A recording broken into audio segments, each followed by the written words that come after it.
Hello everyone, Scott here from Pillow Partners and welcome to this week's Pillow Talk podcast.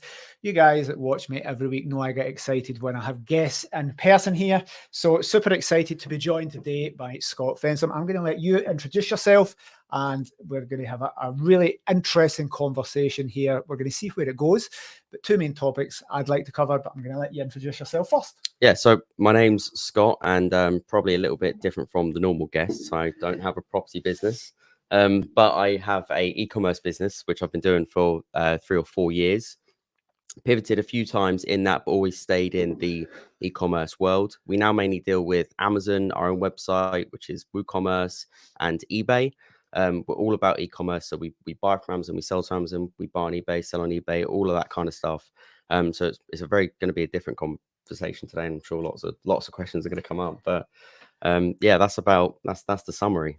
Perfect. Now, Scott is a very, very successful entrepreneur. Your sister actually works, she's part of the Pillow team. And when I first met Scott, I was at a business conference down in London, and your sister Chloe said, my brother's just starting off in business and he would love to come along to the event. Turns out that he's just as successful as me. So I'm sitting next to your sister's pitch to you as, he's starting a little business. Yeah. Turns out he's an amazingly successful entrepreneur, very, very good at what he does. So guys, if you're watching this, is going to be a very, very inspiring story. We normally Pillow Talk podcast, we talk about property, but we also talk about business mindset, entrepreneurship, time management, health and well-being, and sales and making money. So we're going to cover a couple of topics. I want to learn in this one. So when we first met, it was your business in e-commerce, and that has pivoted slightly. I don't watch a lot of TikToks, but the algorithm works very well that I just see Scott's content every day on TikTok. So tell us a little bit about the e-commerce business that you started and then how it's changed. So starting off your e-commerce. So I think when we first met, I was just coming out of eBay dropshipping, which is when we did the same as a lot of people at the time, which is kind of like the easy e-commerce method that a lot of people jump to. Mm-hmm. Which is where you don't actually buy something. You facilitate a place for people to buy things, and then you have a supplier that will ship the product directly to the customer. And that's really great when you're getting started, because you kind of get to know all the software, you get to know your customers, but the margins are really, really slim. Yep. Because there's so much competition. Everyone's taking a little piece, and there's so many points of interaction. And so we did, I think, in our first 18 months, we did just over like $1 million in sales, but we made next to no money after everything was settled. Yep. And so that's when I actually met you, kind of at the same point, and we went to that business event, and that actually opened my mind up quite a lot of like a lot of the things that they said there, not focusing on one part and making sure that like one platform isn't 100% of your sales and stuff like that. And it got me thinking loads, and that's when we started to change things. So that's when we started to sell on Amazon directly. Mm-hmm. And then from there, we thought, well, we don't want Amazon to be all of our source of income. Yep. So we'll start selling on eBay as well.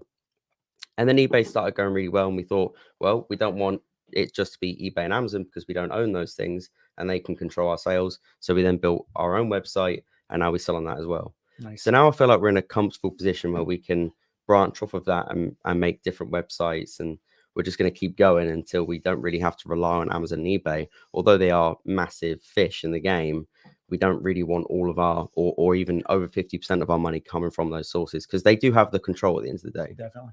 So, yeah. Again, we'll equate that back to property. If I think of during lockdown, Booking.com and Airbnb, who get you using Amazon to sell stuff. We are selling units on Airbnb and Booking.com. These guys could just shut your listings down instantly.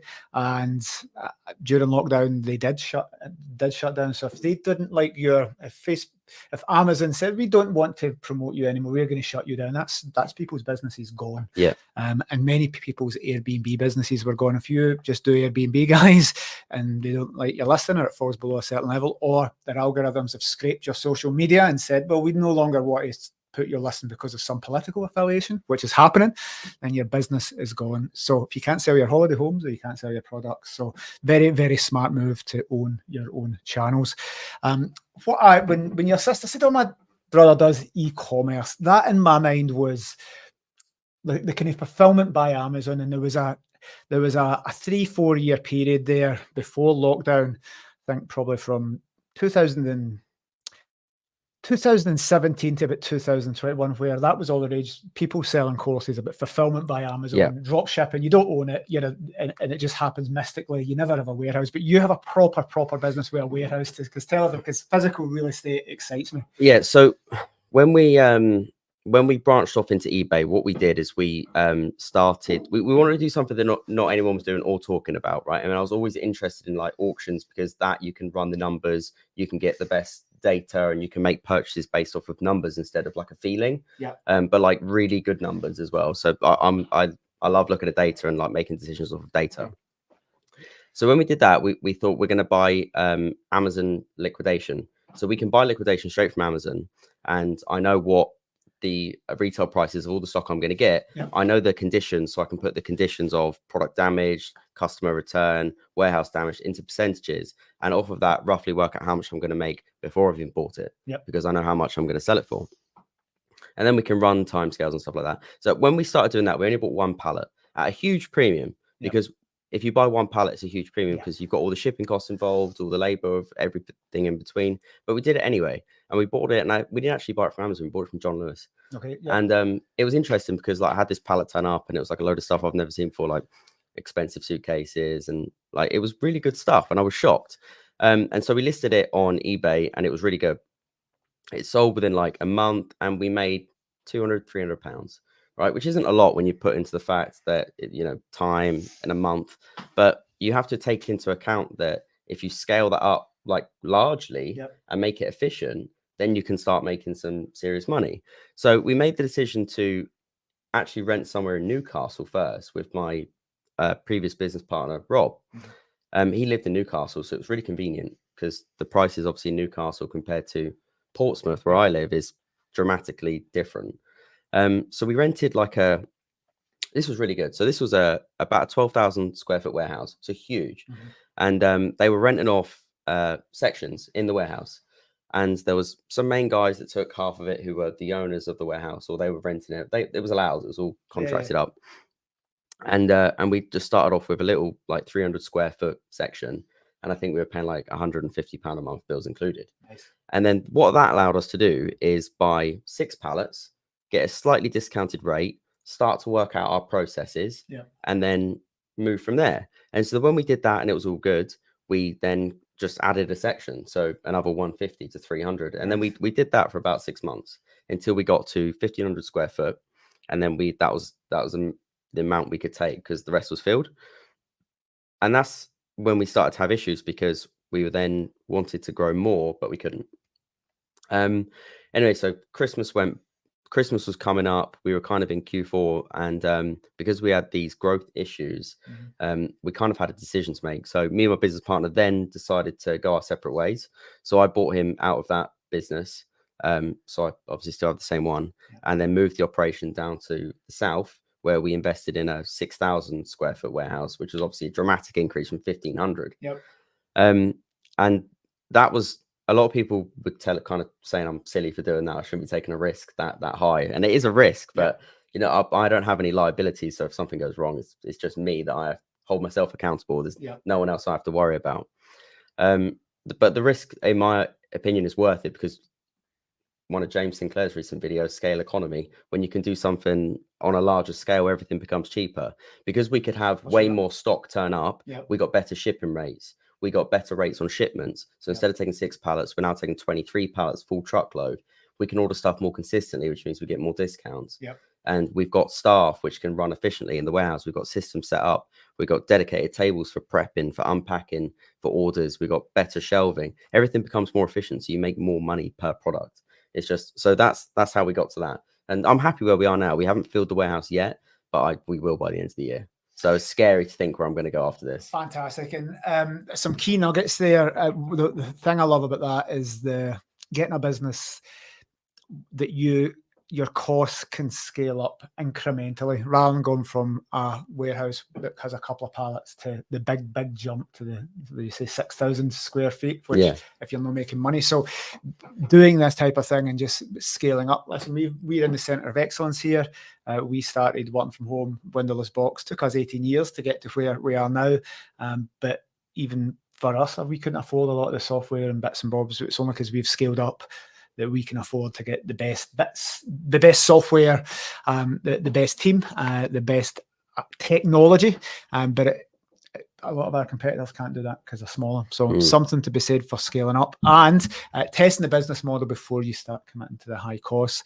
The last nugget here, guys, is many people would have been happy staying with I've scaled up to where I can in Newcastle, and I'm not going to take that next big step because people are saying, it's a risk. Why are you not happy? You should be happy with what you've got. So what made you make that jump from safe to... my old business partner, which was still very mutual, he stayed there. So he's still there renting that 1,500 square foot space, and he does fine. It's just him, but he's also living in Newcastle. And I mean that satisfies him. So that's where we had to kind of go our separate ways, because I want to build a business that I can sell for 50 million. I can't do that out of 1,500 square foot. I need 50,000 square foot. So with that in mind, obviously I'm 24, so I've got plenty of time to work my way up, take risks and make mistakes. And I don't think he was in the same mindset as me. So that's what made me change. I always want to build a business that I can sell. And if I can't sell that, then there's no point. And you can't sell a business until it gets to a certain size anyway. I mean, it's got to do over 1 million in sales. You've got to have processes set up that you can walk away from and they still go. You've got to have contracts up. If you have contracts set up that are in time, then you've got a sellable business. You've got so much stuff there, and you can't do that without scale because you're not going to get the contracts. So it all ties together. So it's just taking the initial risks. Definitely. So that's what made me move. But obviously I was fortunate enough to get the warehouse where I am, but it's not too expensive. But compared to Newcastle, it's still expensive. It was nice and cheap there. I do miss that, but I couldn't handle the cold in the winter, unfortunately. So it's a lot different. You might have missed that, guys, but Scott's 24, nearly 20 years younger than me, but is knocking out business principles that people 20 years older than me. I know many people that have been in business 3-4 decades that don't get that. The more turnover your business had, the higher the multiple you're going to get, the more economies of scale. And building a business based on, we call them shelf life businesses. So if we take it back to property management business like Pillow, we can get a certain amount of management agreements, revenue, then get a multiplier for that. That's how we manage the business. We'll talk about TikTok in a second. I'm documenting my journey to £100 million business valuation, but that couldn't be done just in a small office regionally where we are. So very, very smart what you are saying. So I want to come on to social media in a bit, but one of the things you've done, obviously selling. What's your core business? What's the core way of making money? So our core business is buying liquidation and redistributing it, whether that be back onto Amazon, where it came from originally, eBay, or through our e-commerce website, via mystery boxes or via pallets.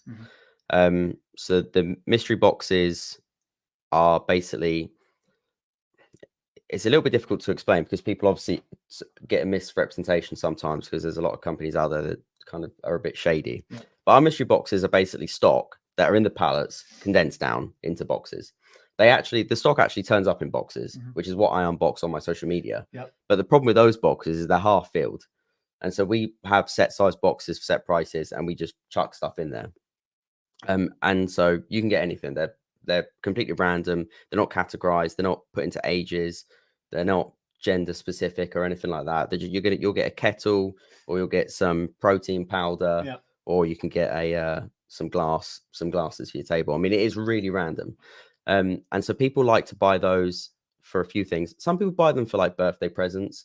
Some people buy them and take the stuff to the car boot. Some people Facebook Marketplace the electronics. Some people, when they move into a house, they've bought one, they'll get like a toaster, they'll get like a kettle. And then if they get like 2 kettles, they'll just sell one of them and then buy something else. Now, all these products are obviously customer returns. They're all liquidation items. and the stuff we're putting in the boxes, we don't check it at all. Yep. So like I don't pack the boxes. The team packs the boxes. Yep.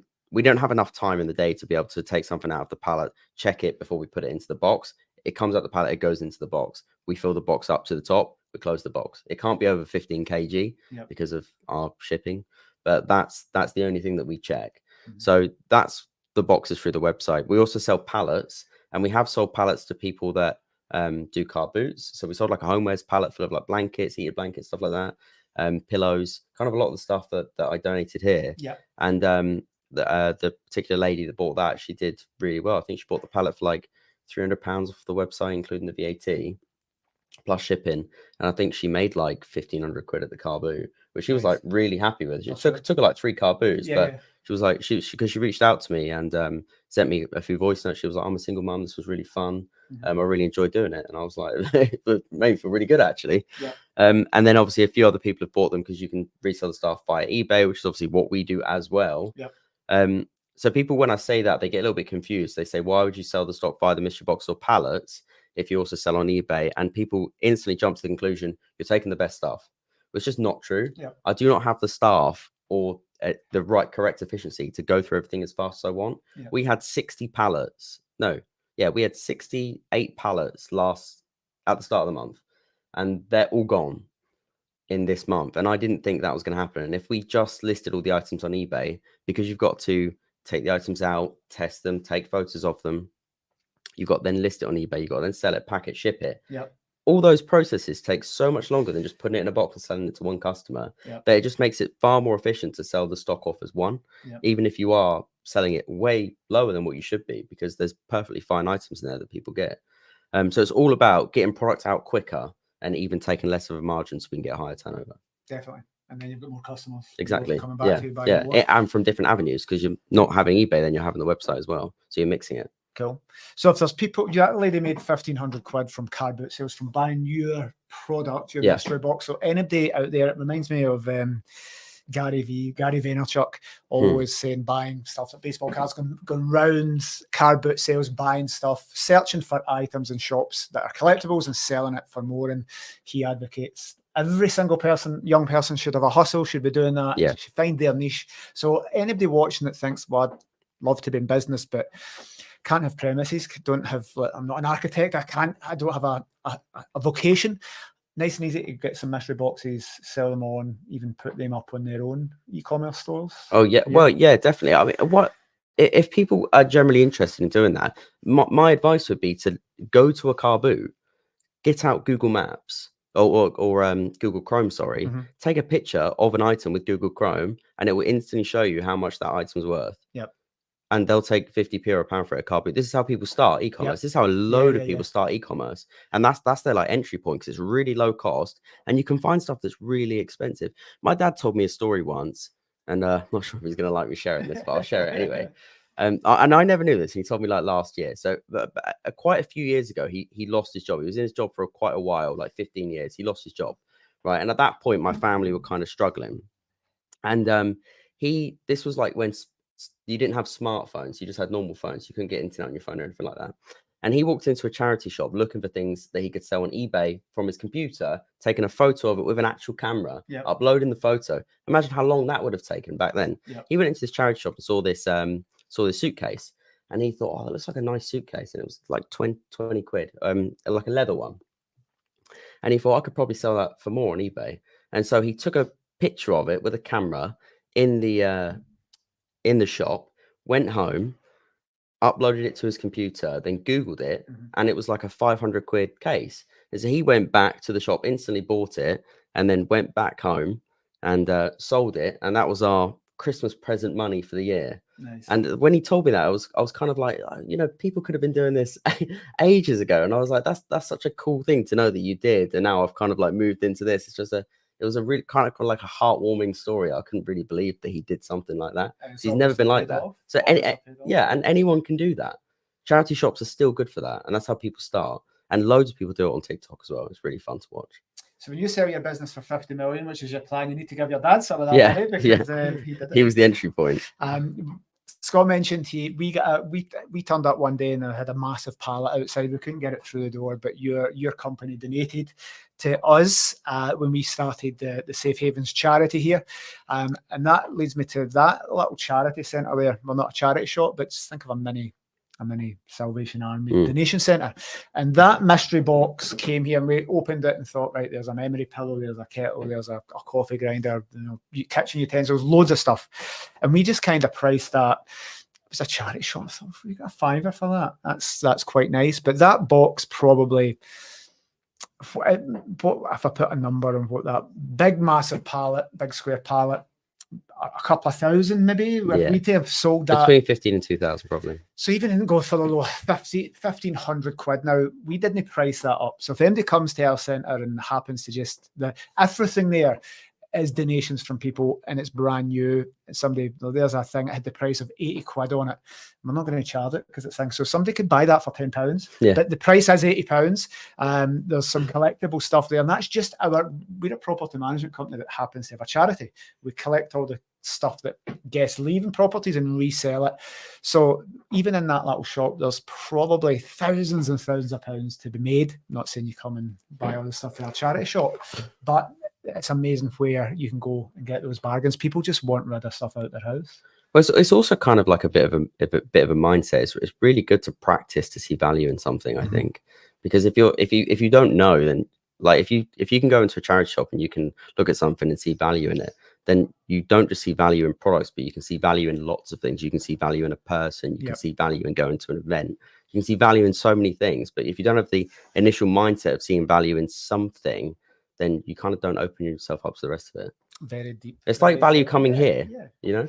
Yeah. And you're just very quickly, you're off to do a nice personal challenge. You're leaving here to go and do Ben Nevis tomorrow. Yeah, Ben Nevis tomorrow in the rain. So I've bought my rain Mac and that's about it. No, someone told me I should wear walking shoes, but I've put trainers on. So it'll be fine for Ben Nevis. There'll be what we call them Neds in Scotland. There'll be Neds with a can of Tennants and a bottle of Buckfast, just taking it in a stride. So a few more questions in e-commerce, then I want to move on to TikTok because you're very, very successful in that, and I take my lead from you on TikTok.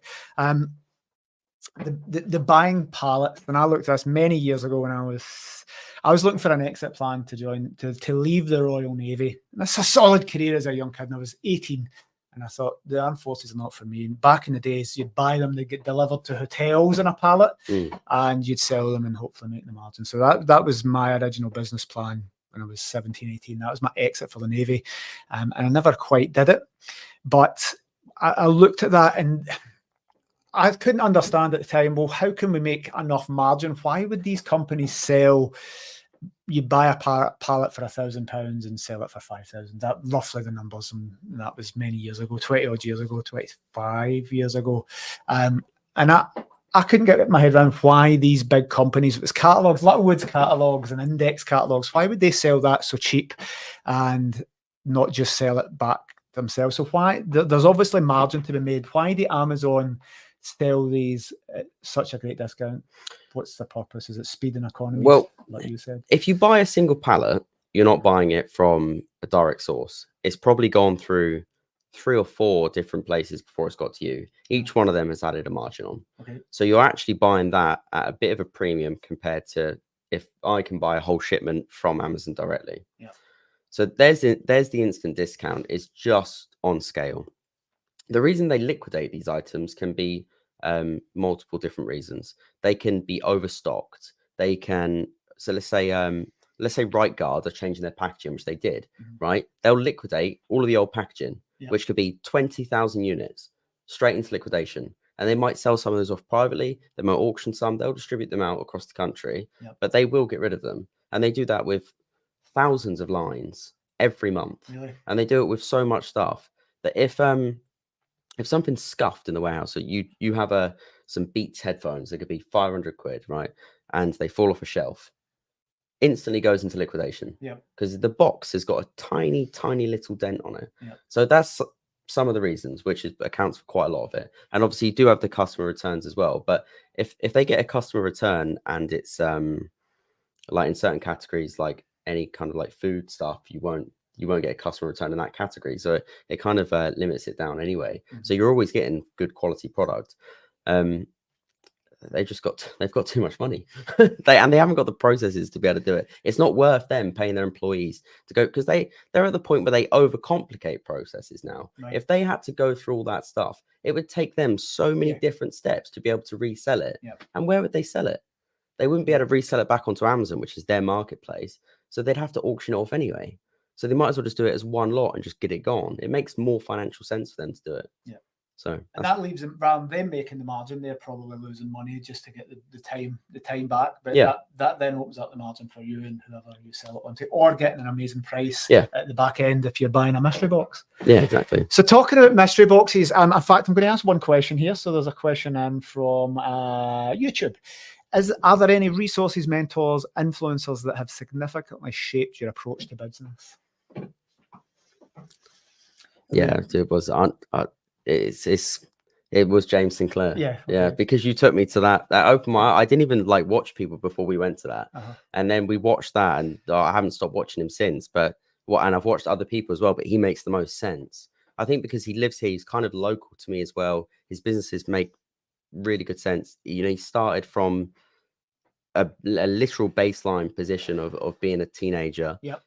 It's just everything he says is so logical. It's just. So yeah, James Sinclair is big influence. And we mentioned at the start that's where we met. And I every time I buy a thing, I'd always get an extra ticket, and I'd always donate it to. I always buy an extra ticket and put it out on Facebook or whatever to say, listen, if anybody wants to nominate a young person that can't afford a ticket, then let me know and somebody can tag along. So I always get 2 or 3 tickets for any national event. So guys, if you're watching this, keep an eye open for the social media, because everywhere I go there will be free tickets. And your sister worked for us. My little brother is starting off in business, and we met, and it turns out you've had a very, very successful business, but your sister got you that free ticket. She downplayed it. So I'm like, how's your little business going, Scott? And then you told me about it. I was like, that is an amazing business, and it's got an amazing future, and you were scaling up then. But that just goes to show that was part of what we do at Pillow with the social impact. But that is good that had such a massive impact. And James Sinclair, great entrepreneur, got a very good YouTube channel, gives away lots of free content. Yeah, very good. If you're watching this, give us some free tickets. That'd be fantastic. So yeah, by the way, just as much as this is free, if you're looking to get into e-commerce and this is great free content. This will be on YouTube, and listen, this could be your £50 million business. But there are people out there very successful like James Sinclair. All these entrepreneurs, when they get to a certain level, give content away for free just to help build a profile. So there's pretty much content there for everybody. So great question, whoever asked that. But guys, free content out there on YouTube. It makes sense for entrepreneurs to start putting themselves out as experts.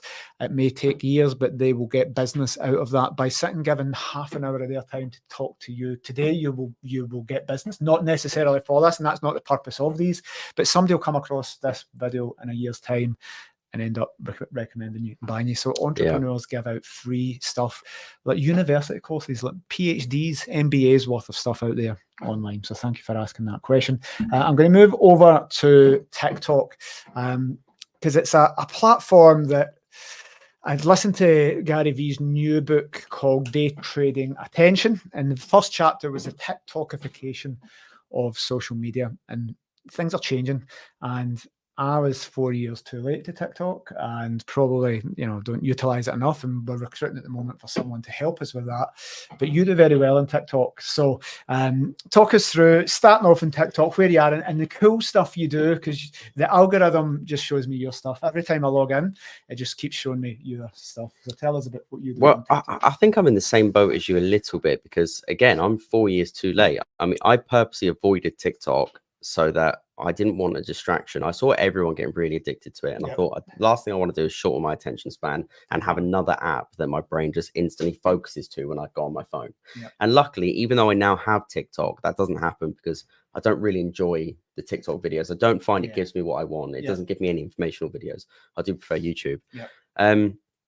That being said, so we downloaded it at the start of the year, and we actually didn't post on TikTok first. We posted a long format video of us unpacking a pallet, which was an hour long, onto YouTube. and that did like 1,500 views on like a pretty newish channel. Yep. And I was like, oh, that's really good. And then we did some like background research into mystery boxes, liquidation pallets, Amazon liquidation, Yep. which is a really hot topic. I mean, quite a few years ago, it was an even hotter topic, but now it's still a hot topic. So if you do that, it's almost like it's guaranteed views because it's just interesting. Yep. And then so we were like, okay, we'll make some short format. We'll see how that goes. And I just started doing some TikToks, and I uploaded my first video, and it went up to like 200 views, and I got really excited. And I called my sister. I was like, "It's 200 views already." And she was like, "Don't worry, that happens to everyone." Yeah, you get and I was like, "Oh, 300. thanks for ruining my day." And so we did that, and so I was making TikToks for a while, and it was slowly increasing, and then I was posting like 3 or 4 TikToks a day of me just unpacking mystery boxes, and people were commenting saying this is really therapeutic. I really enjoy watching these. I don't know. I can't wait to see tomorrow's ones because we get such an array of stuff. I mean, Amazon have like hundreds of thousands of lines, and we can have every single one of them in the pallets. All can be completely different. So when we're unpacking the boxes, it is interesting. Like I shock myself sometimes at what we pull out. Like this tripod that came out of a pallet. These microphones came out of a pallet. So I get things that are quite interesting. So it interests me, let alone the people watching. And so it started building and building. Then we started getting influencers involved. When they started getting involved in buying, their viewers were obviously coming over to our TikTok. And then it just started pushing sales from there onto our website, which I think is massively powerful. And I completely underestimated how powerful TikTok can be. And now I see that I want to full steam ahead at TikTok and other social medias as well, including YouTube and Instagram and Facebook. Yeah, and like I say, I'm far too late for it. And I set a target to myself, made a rule: I'll never watch a TikTok.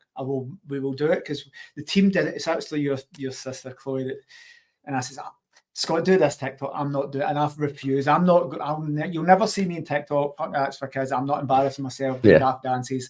And then your sister started selling some staycations and getting our hosts, getting our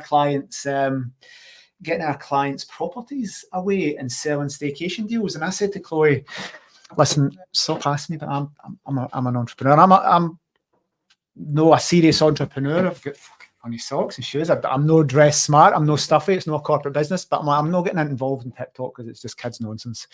But when your sister started getting our clients, making money for our clients, selling staycation deals, I went from I'm not doing that to doing daft dances and TikTok. I'm doing the fun stuff that people wanted to watch with the team because it was my job as a founder of this business to do everything that I could to help our hosts get bookings. So when we started making I don't mean making money, but having been more than just, I'm doing it for vanity to make silly voiceovers. When we started applying it for business that earned our clients money as a property management company, if we can increase occupancy, increase nightly rates and increase length of stay and decrease the Airbnb costs of it's like you have your own channel, taking out the 15 or whatever % for Amazon. Well, if you can get your own direct business from your website and your TikToks, it makes sense. So it was in my duty. So your sister started doing that. So we started applying that and making TikToks. So I have no interest in watching TikToks, but your algorithm comes up and I find myself the only TikToks I've watched, sorry for anybody else that follows me, is your unboxing. Well, I watch your TikToks, and I think that because I remember when you first started posting them and your views have increased significantly, although you post less, because I post a lot of TikToks, but they're all the same, just different products, but all my TikToks are technically the same. And so the thing is, when I was researching TikTok, people were saying that you need 100 videos for the algorithm to kind of cement what people want to see. So after 100 videos, TikTok knows what you do.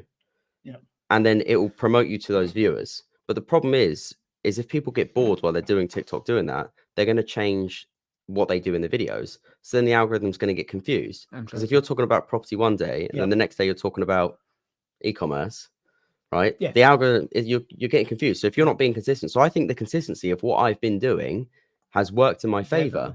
It's like have you seen the guy serving up mashed potatoes? You haven't seen that? No. It's a really famous guy. Well, not really famous, but he's like famous in the UK, and he works out of he does jacket potatoes out of it's called the Spud Man. He's got pink hair. And all of his TikToks are him talking to a customer, jacket potato, jacket potato, jacket potato. Millions of views, Yeah. and he's doing the same thing every single day. And it's got to be the consistency. People know what they're going to see when they click on it, Yeah. and the algorithm knows what to push it to. Yeah. I'm pretty convinced there's that. They'll never tell anyone how the algorithm works, but they don't. But you can make assumptions. It seems to be more transparent and predictable than Facebook, because people are, well, I'm shadow banned, but again, it's the sheer volume of content on Facebook and the amount of stuff it can't show it to everybody and they want to monetize it. But the TikTok thing. So there's somebody asking, do you have any TikTok hacks for growth? That's actually you've just covered that. So that's one. I always found, you said opening mystery boxes are therapeutic, and if you look at social media and marketing in general, and that little dopamine hits, why we're addicted to phones, and the little notification, it's not what's in the mystery box, it's the anticipation of what might be, and it's not the message you get on social media. And again, the psychology of marketing and dopamine and the anticipation, it's anticipation, and that's what gives you that little rush. So people wondering that, just that, what's in that box? Is it shite? Is that something that I would like? Is that it's like scratch cards? Paid £1, but I might win 100,000. Is that mystery box that I've paid 50 quid for got £1,000 thing in it? It's that mystery. Another thing I noticed, you're talking about spuds, rug cleaning. You see? Yeah. And I'm like, I can't believe, because I said I'm too smart to get roped into TikTok. I won't let that algorithm tell me what I'm going to watch. When YouTube changed the shorts and the home screen changed to the shorts rather than the long format, I'm like, I'm not letting YouTube manipulate me to watch shorts, because your attention spans, smarter people than me noticed attention spans are lowering. It went from, I was on TikTok, I was on YouTube, to 10, 15 minutes, 18 minutes for TED Talks, and then 5 minutes, then 3 minutes. And now it's 6 seconds. And I'm like, I'm not letting that. I want my old brain of being able to focus. But then YouTube Shorts switch to the instant, and when you log on, you see that. But the one thing I got roped into watching, not necessarily on TikTok, is rug cleaning. Yes, it's very therapeutic. I can sit and look at a rug and clean. And you know what's going to happen? It's going to get clean and they'll move on to another rug. It's crazy. Yes. Smart. There's quite a lot of things like that, actually. Smart entrepreneurial brains getting roped up. So one more tip for hacks for growing an audience. Well, consistency, you've said. I mean, our biggest jump in our TikTok, which I think we're at like 16,000 followers today, but our views as what's more impressive. I think we're at like 2.4 million views, and we've only been doing it a few months. Our biggest jump is, it was unfortunate for them, fortunate for me. There was a company that got into trouble selling mystery boxes, who had quite a large following, 25,000 or so. And they were actually a stock company, like a wholesaler. And they thought, they just sold pallets, right? And they thought, oh, I'll tell you what we'll do. We'll sell some mystery boxes. Yep. And instead of doing it properly, I'm working out the numbers, unfortunately, they just shoved a load of Chinese rubbish that people wouldn't want into their boxes. And instantly they got called out. And there was a lot of negative traffic, because they sent out videos to, they sent out boxes to influencers with like 1.2 million followers. And in those boxes to the influencers, they sent out a Nintendo Switch. And in the other one, there was like an iPad. Yep. So unfortunately for them, that is very, very misleading marketing. Yeah, sure. And instantly they had a load of apology videos go out, which is that the actual search for mystery boxes skyrocketed for a week, because there was all this publicity, negative publicity, but no publicity is any publicity is good publicity, as we all know. And we took that opportunity to message every single influencer that had a bad experience and send them one of our boxes. And as we did that, they got our boxes, and it took a negative into a positive, and we ended up getting all the traffic from their bad publicity to our TikTok page. Nice. And we kept it all. Fantastic. And I actually put down influencers because tell me about the influencer in the following, because if you're looking at influencers with millions of followers on Instagram and things like that, well, they're going to be pretty expensive. They're just cashing in. They're going to have a very wide audience. what's the kind of sweet spot for you regards influencers, regards followers and their demographics for, let's take your e-commerce business. The demographics got to be the same, right? So we're aiming at people that kind of love bargains, do discounts, coupon codes, like to go to charity shop. Charity shop videos are really good. People that like to go to Car Boot and record their journey and like buy stuff. A lot of mums that kind of sell stuff on the side. They're our target. I mean, it correlates really well, and they're all of our viewers. Our viewers are 70% women, and our age range, our most popular age range is between 40 and 50. So you've drilled down in your demographics. So when it comes to building audiences, the previous question that was there, I'm putting yours as Ecorm Kings 0. Yeah. Put that there, so guys, you can copy and paste that out the chats. Tips for growing an audience. Scott's narrowed down very very niche audience, 70% female. Yeah, and between what ages? 40 and 50. Well, it's just anything below 30 basically is nothing. So that's less than like 5%. So you then know what you then do that rather than trying to make content for absolutely. Yeah, there's no point me doing funny content for a mature audience. Yep. Cool. Very therapeutic. I would definitely go and put that TikTok back up. Definitely go and follow that. It's much more interesting than mine. I'm yet to get, my thing would be serviced accommodation, because it's, if you put property, it's millions of views, millions of hashtags, too big a thing. So mystery boxes will be a niched thing compared to e-commerce. Yeah, but the serviced accommodation, you have TikTokers that are like travel influencers, right? But they also do staycations. Yeah.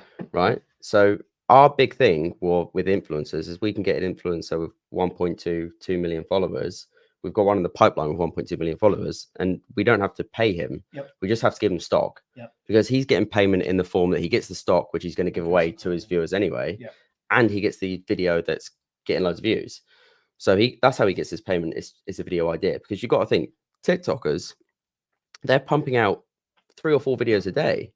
They imagine how fast they run out of ideas. I'm so glad I get to wake up, make the same TikTok every single day, because I do not have the creative capacity to be able to think of a new entertaining idea for TikTok every day, but they have to. So when you come along with a video idea, they're actually quite grateful, and they're quite welcoming to it as well. So going back to like yours, for example, I mean, I think it would be fairly easy to say to someone that specializes in staycations, or someone that tours the UK. I see this bold guy on Facebook who goes around and he tours towns and gives them a rating, right? Someone like that, for example, you could choose a cute property somewhere and say to him, I'm gonna let you stay here for 3 days. I'd love for you to do a review of the town and let me know what you think. And I guarantee you he would do it, and you wouldn't have to pay him. By the way, Chloe, your sister, is an expert in this. Chloe does this very well with companies. She'll just very much let you get pallets of mystery boxes. Chloe does fantastically well in getting us pallets of things. So if you're watching, Chloe, that's your next job, to get us some influencers. Final question on influencers. If you do quite well, you've got more than 10,000 followers, you've hit all the criteria for TikTok to start pushing you into their algorithm, get lots of likes, lots of followers for every post, lots of comments. And what about people using influencers to start off in TikTok? Would influencers be interested? Can people starting off with a couple of hundred followers with a vision outreach to influencers to help? Sometimes. Okay, so a couple things. So sometimes we get people reach out to us asking to do a video, right? I'd say the main problem is we get people reach out to us that kind of think they're influencers, but they're not really. But they might be passable if they're a little bit more professional when they reach out to us. For example, like if they reach out via email. When we reached out to influencers, right, when we first started, we didn't have a big following. We were reaching out via email because our email is a professional email, right? It's not Scott Fensome at gmail123.net. You know what I mean? We have a professional company email. So we reached out via that. When that comes through into your inbox, you don't immediately disregard it like we do every other email that comes into our inbox, let's be honest. So that's what we did at the start, which helped us a lot. Now we have a following, we message them through TikTok. Nice. Because it's more convenient for them, because they can just click on our profile and go, they've got followers will reply, which is the same as what I do on TikTok. And there's a trend going around at the moment of this one couple that they did a TikTok saying we've asked 100 of our favorite companies for free stuff for our new house. And we actually caught them earlier. We sent them a box like right at the start, and then all the other companies like Lidl and stuff like that started jumping on. But unfortunately, they created a wave of people doing the exact same thing that aren't influencers. And although we would love to give free stuff to everyone, we give away free boxes every single week, which is another thing we do to drive TikTok.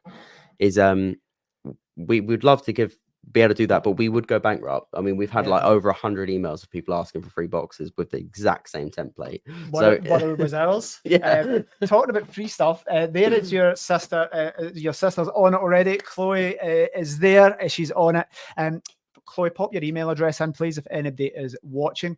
When I started, Chloe did our business TikTok, so if you put that in, please, see if I can copy that. But Chloe, pop your email address in the comments. People can reach out. Here's the other thing. Chloe, what did I agree? Did I agree if you get the TikTok following up to a certain amount, I'm sending you and the kids to it was 1 million, wasn't it? 1 million, which is I'll be happy with 10,000. Yeah. But 1 million, we'll drop that, Chloe, because I don't think I'll ever get 1 million. But if we get to 10,000, I think, what would you want? We're going to go to send you to Disneyland. So there's Chloe, chloe.f@pillowpartners.co.uk. Yes, and I agreed to Chloe. I was like, could you help me with my TikTok? I don't know anything about it. And she says, well, I'm very busy. And she agreed to do it if I send them to her and the family to Disneyland. So, do guys, I count as family there or not? No. I think she's going to make sure you do it since you're coming up today. So, Chloe, if you want to send her to Disneyland, anybody watching this, definitely follow us. But anybody there that does want for us to help promote their business, then get in touch with Chloe. Chloe's our partnerships manager, does amazing things. So chloe.f@pillowpartners.co.uk, reach to her. She's our partnerships manager. She's very good at what she does. And if you've got any products, we take them. I don't have any here, but we will do. And I'm not an influencer in any way, but we can promote things to our hosts, to our landlords, to our guests, to our tenants across the UK. So limited reach, but we can put things in all of our properties as well. So, Milo, I think there was one question. I'm going to take it back to the e-commerce proper business rather than TikTok from now, and then we'll finish. How do you handle customer feedback and use it to improve your services?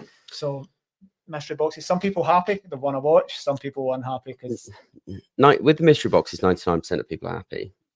We do get unhappy customers, but unfortunately it's usually because they've misread or they've just impulsively bought something. In which case we don't like to make exceptions, because otherwise it's not fair on people. Like if people have bought 10 boxes from us, right, over the course of a few months, and they would have got boxes that they didn't particularly like, but they wouldn't have said anything and got another box because they know they're not all the same, right? Everyone's completely different. So if a customer buys one box and then reaches out to us and says they didn't like it or there wasn't anything particularly good in it, unfortunately, that is what you're buying. You're buying a random box. So we can't make an exception just because of that. But otherwise, it wouldn't be fair on all of our other customers, and we have to make it fair. And we try and be as open as possible on TikTok and as honest as possible. I mean, I was doing videos I didn't do one this month, but since January up until now, I did one video a month where I went through our costs, our all of our costs, our shipping, wages, rent. I laid everything out in the video and then went through sales, net profit, and I laid everything out. And I was doing that every single month. And funnily enough, on TikTok, it was my worst viewed video every single month because no one actually cared. But it was just about me being honest with people. That's what it was. So that doesn't want that. No, but they didn't like it. No. Cleaning a rug. They wanted me to shout at a customer. That's what they wanted. But I like the one thing that keeps showing up is a German couple dancing to Abracadabra. Oh yeah. I don't know. That's a trend now. They can get millions of views for doing, and they just keep making the same video every day with different clothes. Yeah. And they get millions of views, and it's frustrating as me as a I'll say a solid business person that I can give you advice on how to start to start a property management company. You can do e-commerce and do good deals. We can win awards. The team do amazing things. We do loads for charity. We save lives. Nobody's interested, but everybody's interested in a German company doing a dance to abracadabra. Yeah, I it's get funny. Millions of views to the same video every single day. It's the TikTokification. And of I've social media. watched that video loads. So That song, I go to sleep at night with your voice in my head saying, "Today we're opening another mystery box," and the abracadabra song, Yeah. abracadabra. Anyway, so guys, listen, I have got some massive value out of Scott coming here, and he's came here, flew up, come in to do this podcast specifically. So I want to say thank you, and I want you guys to say thank you. Let's finish. If you have watched, you can't help be inspired by Scotty's story and the business advice for MD looking to get into e-commerce, a little bit of TikTok. This can make you tens of thousands of pounds. I would love you to support every single guest on this podcast. So I'm going to pass over to you. If the audience are watching, how can they do business with you? How can they buy a mystery box? How can they get a full box? Tell us your details. So if you want to buy stock, you can go to ecomkings.co.uk. You can buy mystery boxes all the way from £10 all the way up to £200. And you can also buy pallets of stock. We have one on the website at the moment, but we're going to have more. They are more for traders. That's up for £1,700, but it's like £12,000 worth of stuff.